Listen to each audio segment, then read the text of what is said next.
राष्ट्रीय नेते, राज्याचे उपमुख्यमंत्री अजितदादा यांच्या नेतृत्वाखाली आदरणीय प्रफुल्लभाई, आदरणीय तटकरे साहेब, भुजबळ साहेब, मुश्रीफ साहेब असतील यांच्या मार्गदर्शनाखाली अतिशय यशस्वीरित्या लोकांपर्यंत पोहोचत आहे.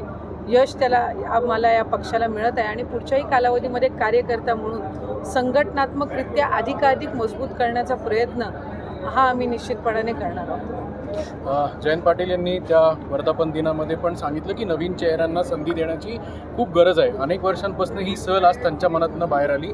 तुम्हाला देखील असंच वाटतं की नवीन चेहऱ्यांना संधी देणं गरजेचं होतं? जुन्या राष्ट्रवादीत जर दस्ती दिली तर दोन राष्ट्रवादी वेगळ्या झाल्या नसत्या? नाही, मी जयंत पाटील साहेबांची ती प्रतिक्रिया किंवा त्यांनी जे काही वक्तव्य केलेलं आहे ते ऐकलेलं नाही आहे. पण तो त्यांच्या पक्षाचा वर्धापन दिन होता. प्रत्येक पक्षाची आपापल्या पद्धतीने एक संघटनात्मक रचना असते. एकंदरीत जे काही प्रोटोकॉल्स असतात किंवा पक्षाला कुठल्या गोष्टीला प्राधान्य द्यावं या संदर्भातल्या आपापल्या पक्षाचे वेगवेगळे निर्णय असतात आणि त्यांनी कुठल्या याच्यानी त्यांच्या पक्षाच्या वर्धापन दिनानिमित्त ते मनोगत व्यक्त केलं हे मला खरं माहीत नाही. पण आज अजितदादांच्या नेतृत्वाखाली आम्ही सर्व मंडळी काम करत असताना आज आम्ही अनेक जण आहोत जे मंत्रिमंडळामध्ये सुद्धा आम्हाला संधी मिळालेली आहे. अनेक तरुण आमदारसुद्धा पक्षामध्ये आज प्रतिनिधित्व करत आहेत. त्याचबरोबर आमच्या संघटनांमध्ये सुद्धा चांगल्या पद्धतीनं तरुणांना आणि तरुणींना संधी दिली जाते आणि माझी खात्री आहे स्थानिक स्वराज्य संस्थेमध्ये सुद्धा आदरणीय दादांच्या नेतृत्वाखाली अधिकाधिक नवीन चांगल्या तरुणींना, चेहऱ्यांना, ज्यांना सामाजिक प्रश्नांची जाण आहे अशांना निश्चितपणाने दादांच्या नेतृत्वाखाली संधी दिली. आज चर्चा खरी आहे ती म्हणजे सुप्रिया सुळे यांच्या व्हॉट्सअप स्टेटसची. वर्धापन दिन साजरा होण्यापूर्वी काही तास पूर्वी ताईंनी भावनिक असा स्टेटस ठेवला.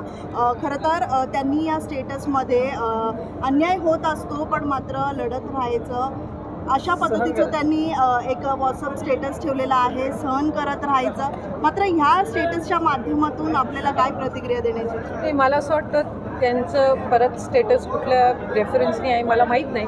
प्रत्येकाच्या पक्षाचा ज्या वेळेला वर्धापन दिन असतो त्यावेळेला ते भावनिक असतातच. जसं आज सर्वच कार्यकर्ते असतील, नेते मंडळी असतील, पदाधिकारी असतील, 26 वर्षाची ही वाटचाल आहे. त्याच्यामुळे पक्षाचा वर्धापन दिन असला की प्रत्येकाच्या आपापल्या वेगवेगळ्या त्या संदर्भातल्या भावना असतात आणि पक्ष म्हटल्यावर एक तसं पाहायला गेलं तर भावनिक विषयच असतो कुठलाही पक्ष असो. म्हणजे आज मी एका पक्षाची कार्यकर्ता म्हणून काम करत आहे, त्या एका पक्षाचं त्या ठिकाणी नेतृत्व करत आहेत.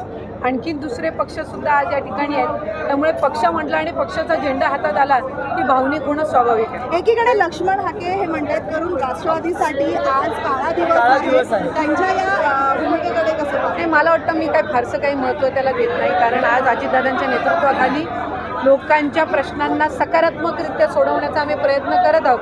त्यामुळे नकारात्मक विचारांकडे आणि टीकेकडे आम्ही फार काही लक्ष देत नाही.